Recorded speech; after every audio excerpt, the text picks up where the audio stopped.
हाँ जी। आज का जो टॉपिक रहेगा वो माइटोकॉन्ड्रिया के ऊपर रहेगा, जो कोशिका पार्ट में ही है।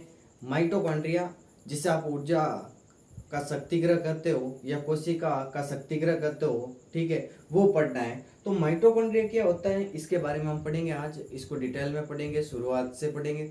और ये डायग्राम मैंने आपके सामने पहले बना रखा है, ठीक है। माइटोकॉन्ड्रिया क्या होता है, तो देखो मैं आपको आज माइटोकॉन्ड्रिया के बारे में बताता हूँ, ठीक है। सबसे पहले बात करेंगे हम 1880 की। 1880 में एक वैज्ञानिक आए थे जिनका नाम था कॉलिकर, ठीक है। इन्होंने कॉल किया था, ठीक है, कॉलिकर, ठीक है। 1880 में सर्वप्रथम एक वैज्ञानिक थे कॉलिकर। इन कॉलिकर ने कीटों यानी इन कीटों पर देखा कि जो कीटों की रेखित पेशियां, उन पेशियों में कुछ कणिकामय संरचनाएं पाई जाती है। कुछ कणिकाएं संरचनाएं होती है, कणिकामय। इन कणिकामय संरचनाओं को उन्होंने बताया था सबसे पहले, ठीक है। तो देखो सबसे पहले बात करेंगे हम 1880 में। 1880 में कौन से वैज्ञानिक आए थे? कॉलिकर। कॉलिकर ने किस में देखा? कीटों में। कीटों की कौन सी पेशियों में देखा? रेखित पेशियों में। और कैसी संरचना दिखाई दे रही थी? कणिकामय। लेकिन उस समय कॉलिकर को यह नहीं पता था कि ये माइटोकॉन्ड्रिया ही है, ठीक है। तो सबसे पहले 1880 में कॉलिकर ने कीटों की रेखित पेशियों में कुछ कणिकामय संरचनाएं देखी और इन्हीं कणिकामय संरचनाओं को आगे चलकर माइटोकॉन्ड्रिया कहा गया था, ठीक है। तो पहला बिंदु ये याद रखना। दूसरी बात करेंगे, कॉलिकर के बाद में वैज्ञानिक आए थे फ्लेमिंग। कौन आए थे? फ्लेमिंग। फ्लेमिंग ने जो ये कॉलिकर ने संरचनाएं देखी थी, इन कणिकामय संरचनाओं को इन्होंने फीलिया नाम दिया था। क्या नाम दिया था? फीलिया। बातें इंपॉर्टेंट है, आप याद रखना कि सबसे पहले फ्लेमिंग ने इन कणिकामय संरचनाओं को नाम क्या दिया था? फीलिया। इस फ्लेमिंग के बाद में आए थे अल्टमान। अल्टमान ने इन फीलियाओं को नाम दिया था बायोप्लास्ट।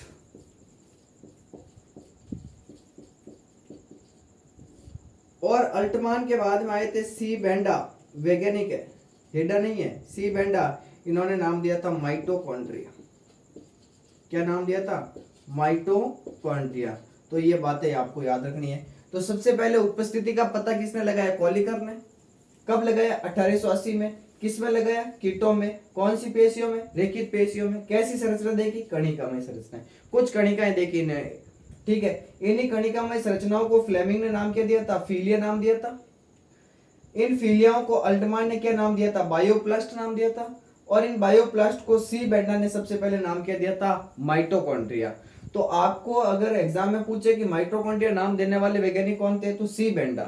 ये बातें याद रखना, 4 बातें, ठीक है। कॉलिकर, फिर आए फ्लेमिंग, फिर आए थे अल्टमान, फिर आए थे सी बेंडा, ठीक है। तो एक बार इनको नोट कर लो, फिर आगे चलते हैं, ठीक है। आगे चलो, तो इसको रफ कर देते हैं। तो देखो अब याद करो कि हमने जब कोशिका चैप्टर शुरू किया था, सबसे पहले पढ़ा था प्रोकैरियोटिक कोशिका और यूकैरियोटिक कोशिका, ठीक है। तो आपको कुछ याद होगा कि प्रोकैरियोटिक कोशिका के अंदर कोशिकांग जैसे माइटोकॉन्ड्रिया है, गोल्जी बॉडी है, ईआर है, ये सारे कोशिकांग अनुपस्थित होते हैं। और यूकैरियोटिक कोशिका के अंदर सारे के सारे पाए जाते हैं। तो दूसरा बिंदु आप ये भी लिख सकते हो कि जो माइटोकॉन्ड्रिया होता है ये प्रो यानी पी का मतलब है प्रोकैरियोटिक कोशिका के अंदर नहीं पाया जाता है, जबकि यूकैरियोटिक कोशिका के अंदर माइटोकॉन्ड्रिया पाया जाता है, ठीक है। अब ये कोशिका है, कोई भी एक कोशिका है, तो उस कोशिका के अंदर माइटोकॉन्ड्रिया की संख्या कितनी होगी, ये किस पर निर्भर करता है? तो ये कोशिका की सक्रियता पर निर्भर करता है कि वो कोशिका कितनी एक्टिव है, उसके आधार पर उसके अंदर माइटोकॉन्ड्रिया की संख्या होगी, ठीक है। तो कोशिका की सक्रियता के आधार पर यह निर्भर करता है कि उस कोशिका के अंदर माइटोकॉन्ड्रिया की संख्या कितनी है। जैसे हम बात करें तो सबसे पहले हम प्रोटोजोआ की बात करें, तो प्रोटोजोआ है, इस प्रोटोजोआ के अंदर एक माइटोकॉन्ड्रिया पाया जाता है।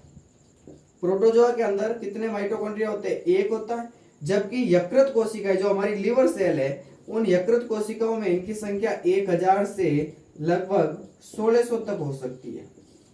तो ये किस पर निर्भर करता है? इनकी संख्या है कोशिका की एक्टिविटी यानी सक्रियता पर निर्भर करती है। तो जो नई बात है वो याद रखनी है कि प्रोकैरियोटिक कोशिका के अंदर माइटोकॉन्ड्रिया नहीं पाया जाता है, यूकैरियोटिक कोशिका के अंदर माइटोकॉन्ड्रिया पाया जाता है। एक कोशिका के अंदर माइटोकॉन्ड्रिया की संख्या कितनी होगी, ये उस कोशिका की सक्रियता यानी एक्टिविटी जो वो कोशिका कितनी एक्टिव है उस पर निर्भर करेगी। जैसे प्रोटोजोआ के अंदर एक माइटोकॉन्ड्रिया होता है, यकृत कोशिका है जिसको आप इंग्लिश में लिवर सेल कहते हो, उसके अंदर कितनी होती है संख्या, इनकी 1000 से 1600 तक होती है। अब इनकी आकृति कैसी होती है, ये दिखाई कैसे देते हैं, तो ये या तो दिखाई देंगे आपको कणों के समान, कण के समान, या दिखाई देंगे धागे के समान, या दिखाई देंगे आपको टेनिस रैकेट के समान, टेनिस के रैकेट के समान। ये इनकी आकृति होती है, इस आकार के दिखाई देते हैं, या तो कणों के रूप में होंगे, या धागों के रूप में होंगे, या टेनिस रैकेट के समान होंगे। अब दो बिंदु और बात है, एक आता है व्यास और एक आती है इनकी लंबाई। ठीक है, तो माइटोकॉन्ड्रिया का व्यास डायमीटर कितना होता है और लंबाई यानी लेंथ कितनी होती है वो पढ़ते हैं। ठीक है,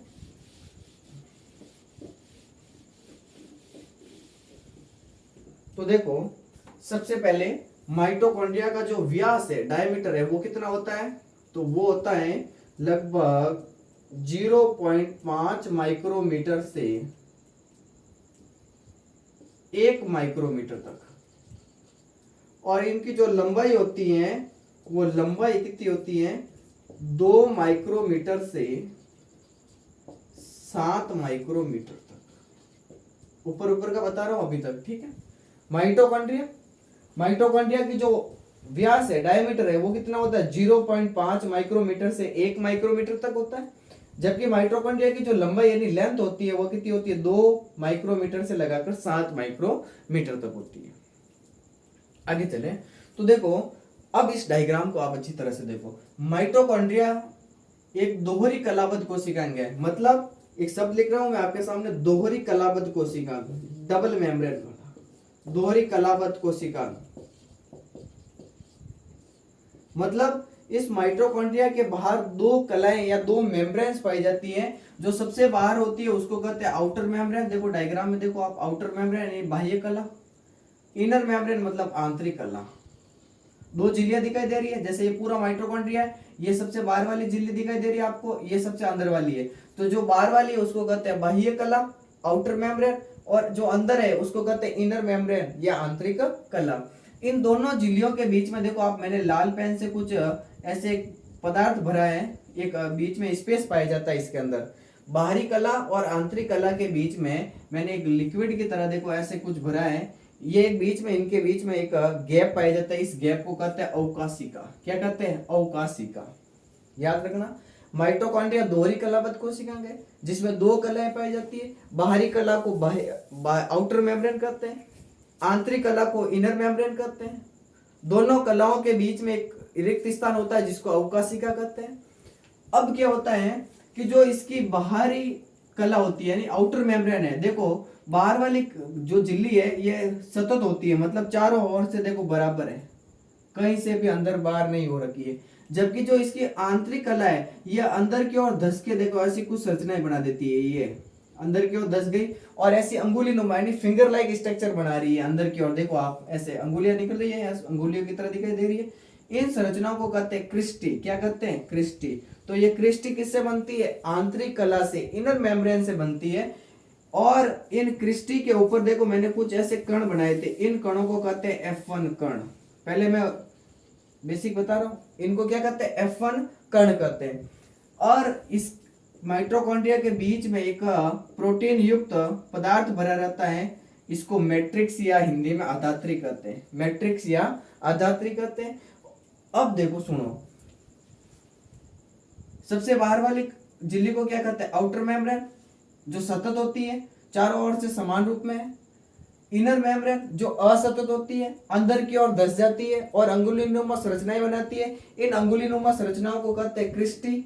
ठीक है, इस क्रिस्टी के अंदर क्या क्या होते हैं, तो इस क्रिस्टी के अंदर होते हैं प्रोटीन, एंजाइम, डीएनए और आरएनए। इस क्रिस्टी के अंदर क्या क्या होते हैं, प्रोटीन, एंजाइम, डीएनए और आरएनए। ठीक है, और इसके अंदर एक पदार्थ भरा रहता है जिसमें एंजाइम पाए जाते हैं, उसमें भी प्रोटीन, डीएनए, आरएनए पाए जाते हैं। मैट्रिक्स करते हैं उसको, और हिंदी में आधात्री करते हैं।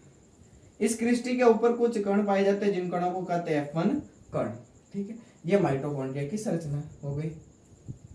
अब आगे देखो कि इस माइटोकॉन्ड्रिया को जो संबंध होता है तो आपको याद होगा कि एक शब्द लिखता हूं मैं यहाँ पर, वायवीय श्वसन, एरोबिक रेस्पिरेशन, वायवीय श्वसन। वायवीय श्वसन से संबंधित है माइटोकॉन्ड्रिया। किससे संबंधित है? वायवीय श्वसन से। और ये माइटोकॉन्ड्रिया क्या उत्पादित करता है? एटीपी। क्या उत्पादित करता है? एटीपी। एटीपी का उत्पादन करता है, ठीक है। एटीपी के रूप में किसका उत्पादन करता है? ऊर्जा का। इसी वजह से इसे कोशिका का शक्ति गृह कहते हैं, पावर हाउस ऑफ सेल कहते हैं। इसमें जो एटीपी का संश्लेषण होता है उसके लिए इसके अंदर एक एंजाइम पाया जाता है जिसका नाम है ATP synthetase enzyme. ATP synthetase enzyme, ये याद रखना आपको माइटोकॉन्ड्रिया के बारे में, ठीक है। एक बार आप इसको देखो, फिर कोई रह गया है तो मैं देख लेता हूं, आगे शुरू करते नहीं तो।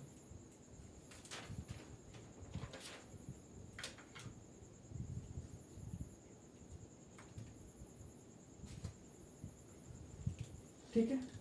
अब दो शब्द आपको और याद रखने। एक शब्द आपने सुना होगा यीस्ट, और एक शब्द है एम्फीबिया। यीस्ट का जो माइटोकॉन्ड्रिया होता है वो सबसे छोटा होता है, और एम्फीबिया का जो माइटोकॉन्ड्रिया है वो सबसे बड़ा होता है, ठीक है। ये आपको माइटोकॉन्ड्रिया के बारे में याद रखना है। क्या क्या याद रखना है? तो एक बार वापस रिपीट करते हैं।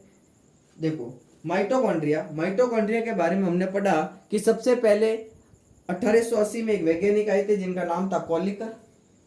कॉलिकर ने कीटों की रेखित पेशियों में कुछ कणिकामय संरचनाएं देखी, लेकिन उन्होंने माइटोकॉन्ड्रिया नाम नहीं दिया था, ठीक है। इन कणिकामय संरचनाओं को फ्लेमिंग ने नाम दिया था फिलिया। इसके बाद में आए थे अल्टमान ने इनको नाम दिया था बायोप्लास्ट, और इसके बाद में आए थे सी बेंडा, और सी बेंडा ने इनको नाम दिया था माइटोकॉन्ड्रिया। तो माइटोकॉन्ड्रिया नाम देने वाले कौन थे? सी बेंडा। अब संरचना की बात करें तो संरचना पढ़ने से पहले देखो थोड़ा ये बता देता हूं मैं कि जो प्रोकैरियोटिक कोशिका है उसके अंदर माइटोकॉन्ड्रिया नहीं पाया जाता है। जैसे बैक्टीरिया है, ब्लू ग्रीन एल्गी है, माइकोप्लाज्मा है, इनके अंदर माइटोकॉन्ड्रिया नहीं पाया जाता है। जबकि जो यूकैरियोटिक कोशिकाएं होती है जैसे प्लांट सेल है, एनिमल सेल है, इनके अंदर माइटोकॉन्ड्रिया पाया जाता है। तो एक कोशिका के अंदर माइटोकॉन्ड्रिया की संख्या कितनी होगी? तो वो उस पर निर्भर करता है कोशिका की सक्रियता पर है कि कोशिका कितनी एक्टिव है, उसके आधार पर उनकी संख्या होगी, ठीक है। जैसे बात करें तो सबसे पहले हम देखेंगे कि जो प्रोटोजोआ है उस प्रोटोजोआ के अंदर माइटोकॉन्ड्रिया की संख्या कितनी होती है? 1 होती है। जबकि जो हमारी यकृत कोशिकाएं हैं उनके अंदर माइटोकॉन्ड्रिया की संख्या कितनी हो सकती है? 1000 से लगाकर 1600 तक हो सकती है। सेकेंड पॉइंट है कि जो माइटोकॉन्ड्रिया का जो व्यास है, डायमीटर है, वो कितना होता है? तो 0.5 माइक्रोमीटर से लगाकर 1 माइक्रोमीटर तक होता है। माइटोकॉन्ड्रिया की लंबाई कितनी है? 2 माइक्रोमीटर से लगाकर 7 माइक्रोमीटर तक है। इसके बाद में देखो इस संरचना को देखो, माइटोकॉन्ड्रिया है, ये आपके सामने चित्र बना रखा है, चित्र के ऊपर मत जाना, आप अच्छा बना देना। इसमें मैंने 2 कलाएं बनाई, मतलब एक बाहर वाली झिल्ली और एक आंतरिक झिल्ली बनाई, ठीक है। बाहर वाली झिल्ली देखो मैंने चारों ओर से बराबर बनाई है, सतत है, एकदम कंटिन्यूअस है, ठीक है। इसको कहते हैं आउटर मेम्ब्रेन, या हिंदी में कहते हैं बाहरी कला।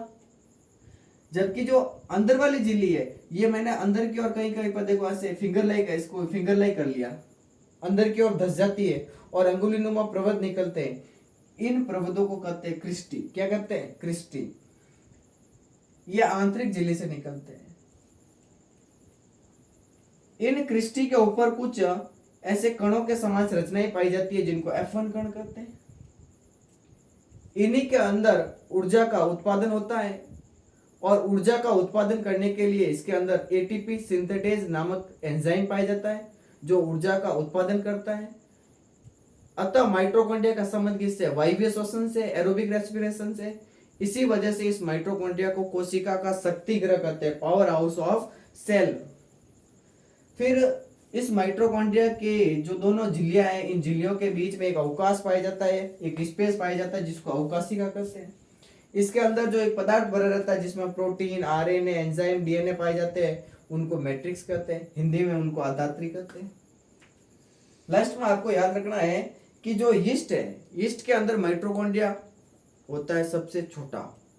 मतलब सबसे छोटा माइटोकॉन्ड्रिया किसमें पाया जाता है? ईस्ट में। और सबसे बड़ा माइटोकॉन्ड्रिया किसमें पाया जाता है? एम्फीबिया की डिम्ब कोशिकाओं में पाया जाता है। ये माइटोकॉन्ड्रिया है आपके सामने, ठीक है। धन्यवाद आज की क्लास के लिए, ऑल द बेस्ट। अगर आपको चैनल अच्छा लगे तो प्लीज़ लाइक करके जाइए, ठीक है।